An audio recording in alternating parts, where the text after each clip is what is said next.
Good. Happy Hamstay, everyone. To my fellow Toastmaster, guests, and my colleagues. My name is Yvette, and firstly, I would like to thank you for giving me the honor of the first speech. So why I proudly call Singapore as my home, but I was born and bred in another country. But I would like to try this game. Can you guys please make a guess? I will give you a hint. It is located in Southeast Asia. It has largest inland country. Largest what? Inland country. We have in terms of land size, we are the biggest. Oh, okay. Indonesia? No, Philippines. no. Okay. Only three, maybe. Burma? Yes. Next slide, please. So I'm from Myanmar. As many of you know, the country is often in use because of its political turmoil. And the country is also under military rule, and thousands of young people are also fighting for their belief, striving to escape from military dictatorship. So more than 50 years ago, my own father, was one of the brave souls. So today, I would like to share about my dad's story, a man who profoundly shaped my belief and my footprint of life. So my father was a university student.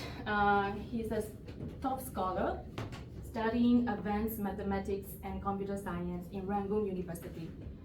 So he came from a humble life, making him one of the only students that go to university in his small town.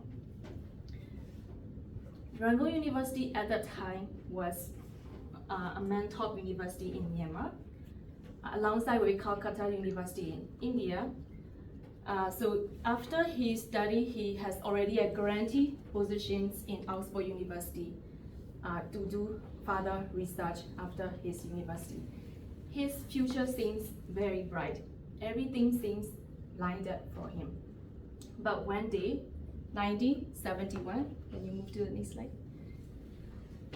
A student uprising erupted in Myanmar. The government made a controversial decision not to honor the body of the UN State Secretary General to be buried in the country. So that decision outrages the whole country. A lot of people disagreed with the decisions, and my father was one of them. He was a student leader, advocating the student rights and opposing the government decision for his amendment with the other leader. So, unfortunately for this clashing of the decisions, actually led a lot of student death, including some of his friends. And then he was sent to prison for 8 years. Wow. By that time, he was only teenagers. So that event actually marked his turning life of his marked the turning point of his life. So despite his shattered future, and then the futures collapsed, all the dreams were collapsed. So he remained believed in his objective, which he think that country needed a change, and also people deserve a freedom of speech.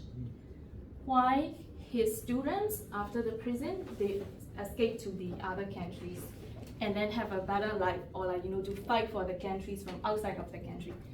But my own father decided to stay in the country.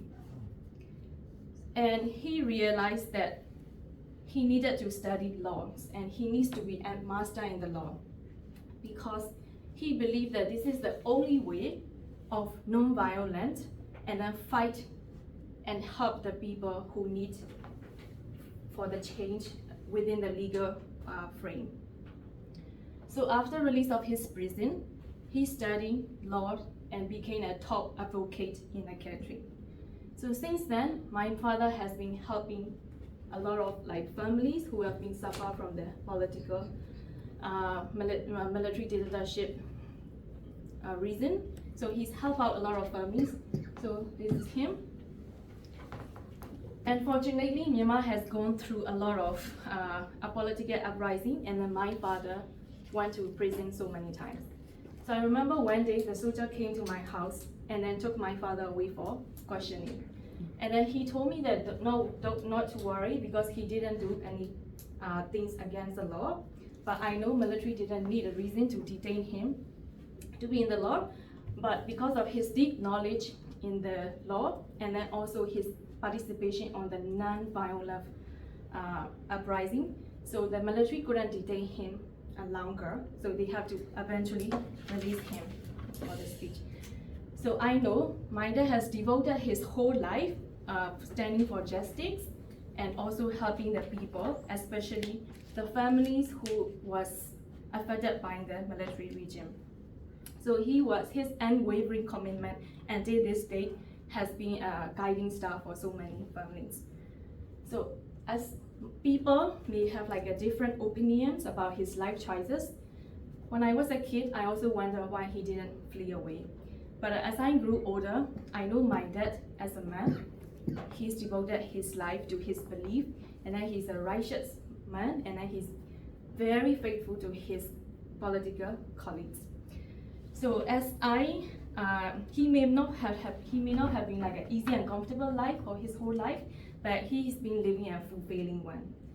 So as I stumble upon a busy and like fast-paced life of Singapore, his story always remind me of, to be humble, and then not only to be like resilient, but also be humble, and also live a life that I can be proud of and make an impact to the society. So as I want to conclude, I want to leave you with this thought. Can I go to the next slide? In the face of adversity, resilience and integrity are the pillar of a life well lived. Thank you. Thank you. Guys, as is Shall we all be for a standing as per tradition for our first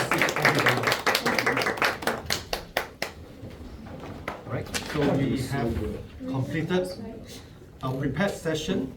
Can we ask the timer to report the